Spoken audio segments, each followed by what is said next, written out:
What's up YouTube, Webberz05 here coming at you today with Q&A number 80. Now guys, I understand it's been a while since my last upload. I do apologize for that. I've just kind of been in a difficult position, like trying to figure out how I want to play my decks. Naturally, as you guys know, I'm on 3 TCGs, so now, and pretty much like all the new sets keep coming together at once, and so I'm just like trying to update so many things at once, and it's just been kind of hard trying to do so. But back, I also noticed somebody recently posted some questions on my Q&A, so it gives me a reason to upload. So okay, so today's questions are once again brought to you by my good friend Darkpetition84 with a quick comment saying it's been a while since I put some questions, so here we are. That's all right, my friend. To be honest, I did kind of like the break, but it's nice to be back into this. So let's get on with it.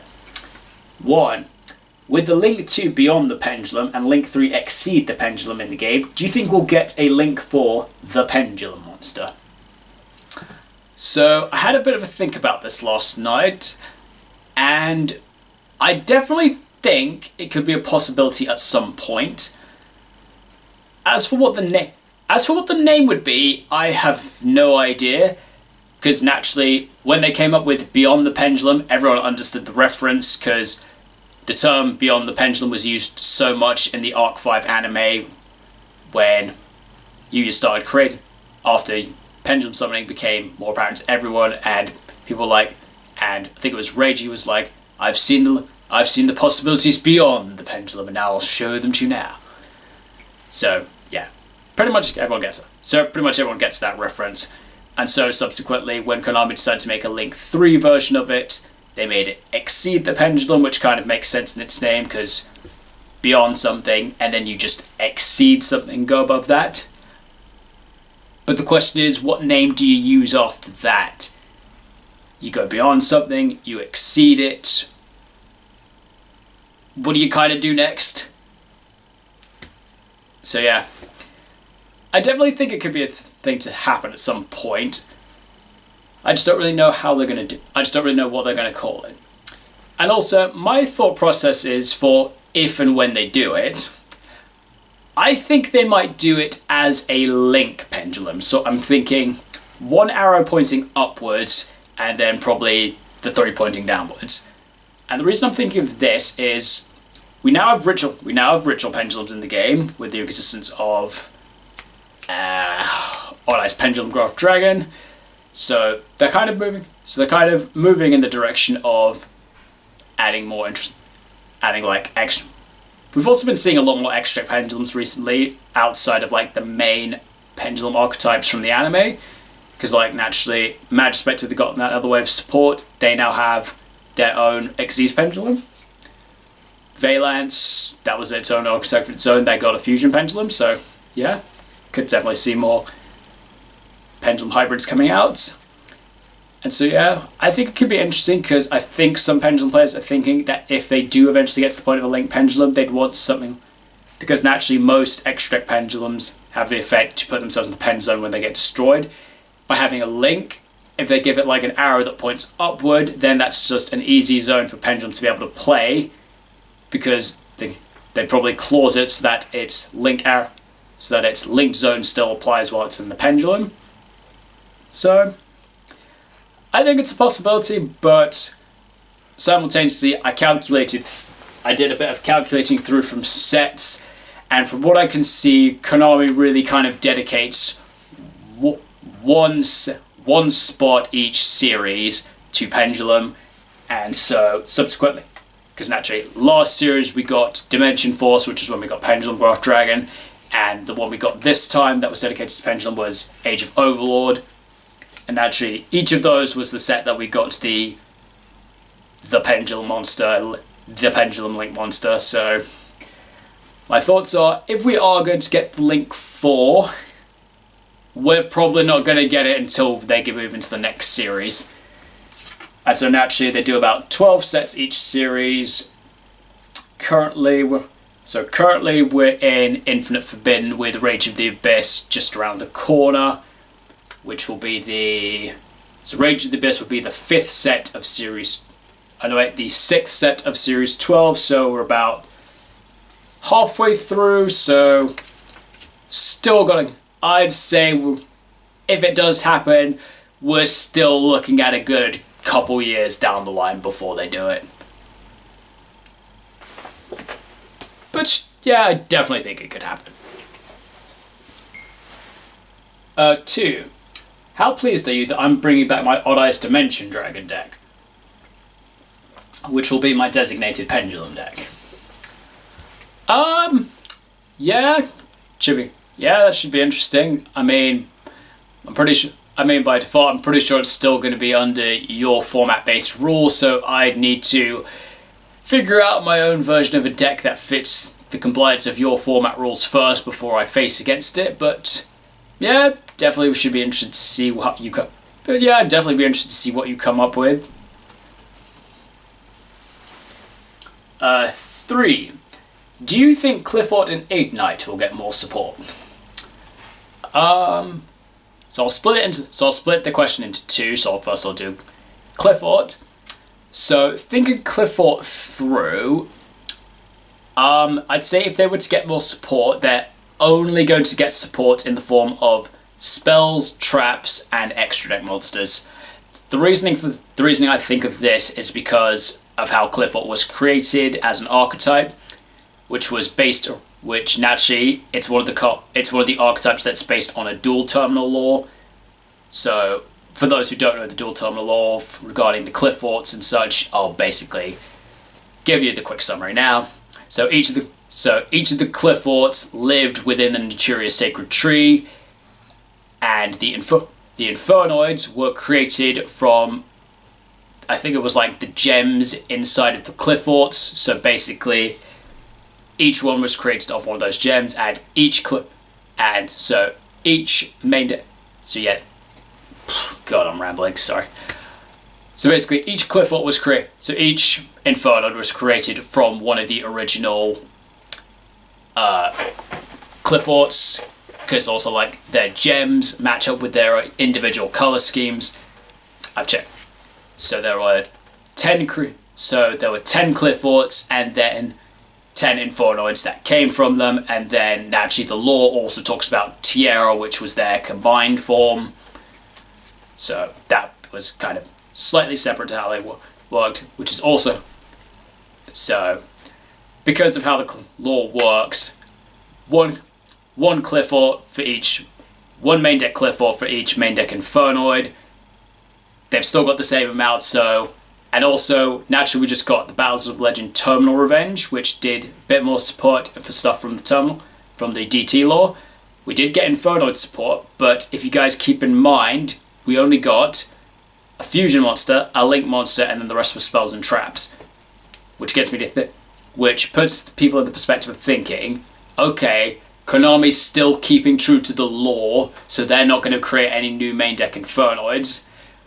Because naturally, that would mess with the lore, which would suggest they would do the same with Clifford. So if they do more support for Clifford, they're not going to do any new main deck monsters, because that's just going to completely mess up the lore, which makes sense. Okay, and as for the second part of the question of Ignite, I definitely think I could see Ignite getting more support, because thinking about, I mean, again, that's another thing that kind of works in its own lore. So the original supports came out during the wave of like when they brought in Draco Slayers. Then when they brought in the new wave of Draco Slayer support in Age of was it Age of Overlord? I don't remember which one it was, but you know, naturally we did get new Draco Slayer support. We did recently like get new Draco Slayer support, which basically the new monsters that came out with the Draco Slayers was basically like the monster that was shown on the field spell of each of the archetypes it was based around. So naturally, they kind of brought in a new monster to kind of bring the Draco Slayers into each lore. And then naturally, I think it was Phantom Nightmare, we got the new Magispector support. So Magispectors, they got, I think it was a couple new monsters, couple new spells and traps. They also got their own Link monster and an Xyz Pendulum, and the Xyz Pendulum drew away from the Draco Slayers. So, kind of becoming their own like proper thing. So the thought process is, if they've done support for Magispector, I could see them doing more support for also the other supporting archetypes around the Draco Slayer. So that would be support for Ignites, which I would expect similarly they would get they'd probably get a couple new monsters, a Link monster, and I would also anticipate them getting a Synchro. My guess is they would get a Synchro Pendulum.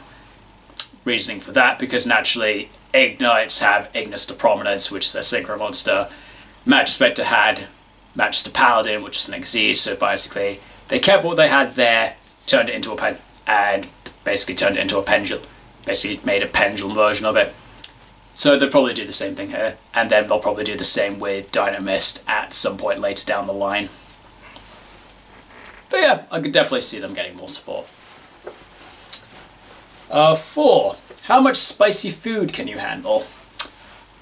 So I've never really tested how much I can handle in one go, but from my own personal experience and what I know about myself, I'd say I can definitely handle more spice than quite a few of my friends, but probably not more as much as, say, like these professionals that you see doing like the spicy wing challenge that increases in volume in heat each time. But to be fair, I count most of my spice level from, I think the most spicy food I tend to go for is like when I go to Nando's with my friends. And so I'm now at the level I can handle the hot section, so I'm kind of getting there with my spice. But again, it's not really like I kind of measure how much I can take, but I like my spicy food, so I'm okay with it. And question 5. Can you believe that it's been 10 years since pendulums came into the game? Yeah, that's a pretty insane thing that pendulums have been around for 10 years now. They had a very good run in their first 3 years when they came out, when naturally all the support was based around them. But subsequently, since then, Konami realized they made a bit of a mistake with the mechanic and they had to nerf it quite a bit. And since then, we've gotten decent support throughout the years, but pendulums just never been as good as it was back in the day. So it's gonna take. So yeah, so again. Great mechanic, but naturally they realized they made a mistake. They had to nerf it, which is fair enough. We did pretty much have a fault. To be fair, Pendulum was probably the last time that they had to Konami had to force in an emergency ban list because Pendulum was doing so well, because they realized their mistake the moment they made Plushfire. Plushfire.